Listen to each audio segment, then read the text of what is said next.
ప్రతి కంట్రీని రిప్రజెంట్ చేసే కొన్ని బ్రాండ్స్ ఉంటాయి. ఇలాంటి బ్రాండ్స్ వల్ల కంపెనీ వాల్యూవే కాకుండా కంట్రీ వాల్యూ కూడా పెరుగుతుంది. మన ఇండియాలో అలాంటి ఒక బ్రాండ్ టాటా గ్రూప్. ఇండియాలో consumer goods, IT, steel, automobile ఇలా ఎందులో చూసుకున్నా టాటా ప్రెజెన్స్ మేజర్గా కనిపిస్తుంది. Even present IPL title sponsor కూడా టాటా గ్రూపే. ఇండియన్ ఎకానమీ లాస్ట్ 3 డికేడ్స్లో బ్రిటిష్తో పోలిస్తే చాలా ఫాస్ట్గా గ్రో అయింది. ఎంతలా అంటే యావరేజ్గా చూసుకుంటే మన జీడిపి 6.4% యాన్యువల్గా పెరిగితే బ్రిటిష్ జీడిపి జస్ట్ 2.1% పెరిగింది. 1993లో ఇండియన్ జీడిపి బ్రిటిష్ జీడిపిలో హాఫ్ ఉంటే ఇప్పుడు ఇండియన్ జీడిపి బ్రిటిష్ కన్నా 10% ఎక్కువ ఉంది.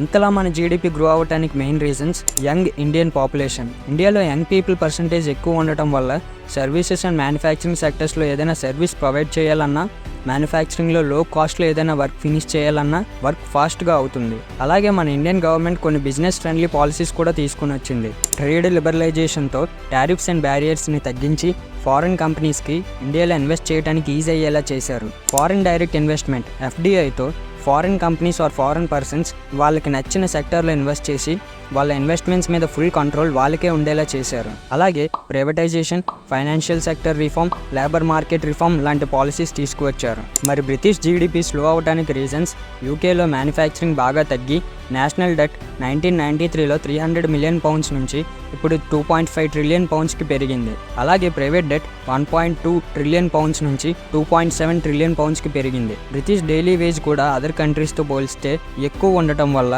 డొమెస్టిక్గా కంపెనీస్ పెట్టుకున్న వాళ్ళకి ప్రాఫిట్ జనరేట్ చేయడం కష్టమయ్యేది. అయితే రతన్ టాటా సార్ ఒక ఇంటర్వ్యూలో ఇండియన్ మార్కెట్తో పాటు గ్లోబల్గా కూడా ఎక్స్పాండ్ చేయడానికి చూస్తున్నామని చెప్పి టెట్లీని 271 మిలియన్ పౌండ్స్కి బై చేశారు. Having the need to grow and a need to take a view that you'd grown in India in some cases with a fairly substantial market share, and that as a group we ought to look beyond the shores of India. Tetley 1837లో యార్క్షైర్లో start చేసి first time బ్రిటిషర్స్కి tea బ్యాగ్స్ని introduce చేసిన కంపెనీగా నిలిచింది. 1990కి ఈ company world second largest tea బ్రాండ్గా ఎదిగింది.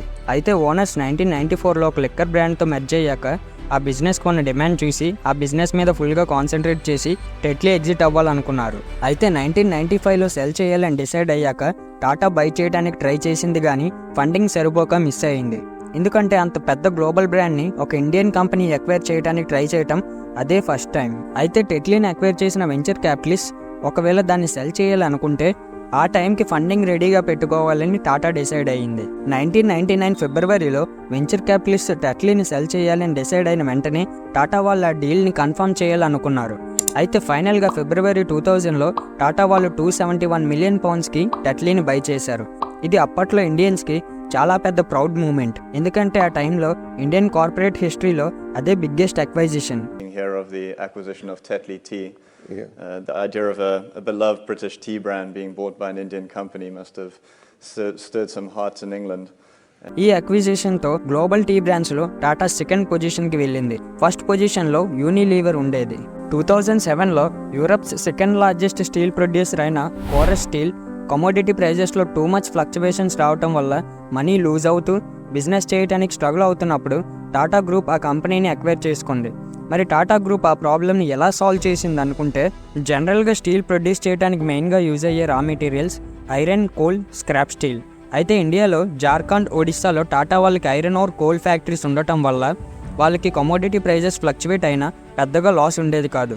ప్రజెంట్ టాటా స్టీల్ ఇండియాలోనే లార్జెస్ట్ స్టీల్ కంపెనీ. స్టార్టింగ్లో టాటా ఇండికా స్టార్ట్ చేసినప్పుడు పెద్దగా సేల్స్ రాకపోవడంతో టాటా వాళ్ళు ఇండికాని ఫస్ట్ ఇయర్లోనే ఫార్డ్కి సెల్ చేద్దామని అమెరికాకి వెళ్ళారు. అయితే అప్పటికి ఫార్డ్ ఓనర్ రతన్ టాటా గారిని చాలా చులకనగా మాట్లాడి అసలు కార్ల గురించి ఐడియా లేనప్పుడు కార్ డివిజన్ ఎందుకు పెట్టారని హ్యూమిలేట్ చేసి పంపిస్తారు. టాటా వాళ్ళు ఇండియాకి రిటర్న్ వచ్చాక కార్ డివిజన్ సెల్ చేయాలనే ఆలోచన పక్కన పెట్టి దాన్ని ఎలా అయినా సక్సెస్ చేయాలని ఫిక్స్ అయ్యారు. అనుకున్నట్టే నెక్స్ట్ ఫ్యూ ఇయర్స్లో టాటా ఇండికా గ్లోబల్గా మంచి సక్సెస్ అయింది.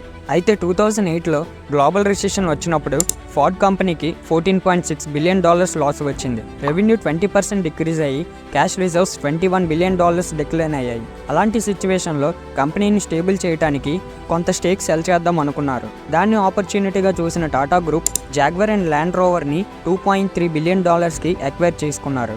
ఈ డీల్తో టాటా ప్రీమియం లగ్జరీ కార్ మార్కెట్లోకి ఎంట్రీ ఇచ్చింది.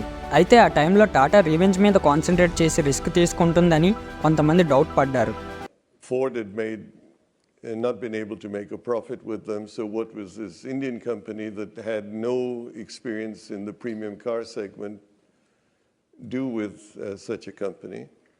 కానీ టాటా అప్పటికే ఇండికాని రిలీజ్ చేసి గ్లోబల్గా సక్సెస్ చూడటం వల్ల ఈ లగ్జరీ మార్కెట్లోకి కూడా ఎంట్రీ ఇచ్చి అప్పర్ క్లాస్ కస్టమర్స్ని సాటిస్ఫై చేయాలనుకున్నారు. ప్రజెంట్ డేకి జాగ్వర్ ల్యాండ్ రోవర్ టాటా గ్రూప్లో వన్ ఆఫ్ ద ప్రాఫిటబుల్ కంపెనీగా మారింది. టాటా గ్రూపే కాకుండా మిగతా ఇండియన్ కంపెనీస్ కూడా కొన్ని బ్రాండ్స్ని అక్వైర్ చేశారు. రిలయన్స్ ఇండస్ట్రీస్, ఫెరాడియన్, హ్యామ్లీస్ని, ఐషర్ మోటార్స్, రాయల్ ఎన్ఫీల్డ్ని, విప్రో, క్యాప్కోని, ఇన్ఫోసిస్, బ్రిలియంట్ని అక్వైర్ చేశారు. ప్రజెంట్ ఇంగ్లాండ్ ప్రైమ్ మినిస్టర్ అయిన రిషి సునాక్ కూడా ఒక ఇండియనే అవటం వల్ల ఇంగ్లాండ్ మధ్య బిజినెస్ అక్వైజిషన్స్, మెర్జర్స్ పెరిగే ఛాన్స్ ఉంది. సో ఫ్రెండ్స్, ఈ వీడియో మీకు ఎలా అనిపించిందో కామెంట్ బాక్స్లో పోస్ట్ చేయండి. అలాగే వీడియో మీకు ఇన్ఫర్మేటివ్గా అనిపిస్తే తప్పకుండా లైక్ చేయండి. ఇలాంటి వీడియోస్ ఇష్టపడే మీ ఫ్రెండ్స్ అండ్ ఫ్యామిలీ మెంబర్స్కి ఈ వీడియో షేర్ చేసి ఇలాంటి క్వాలిటీ కంటెంట్ కోసం ఛానల్ని సబ్స్క్రైబ్ చేయండి. పక్కనే ఉన్న గంట సింబల్ మీద క్లిక్ చేస్తే మీ వీడియో పెట్టగానే మీకు నోటిఫికేషన్ వస్తుంది. So thank you for watching. మళ్ళీ నెక్స్ట్ వీడియోలో కలుద్దాం.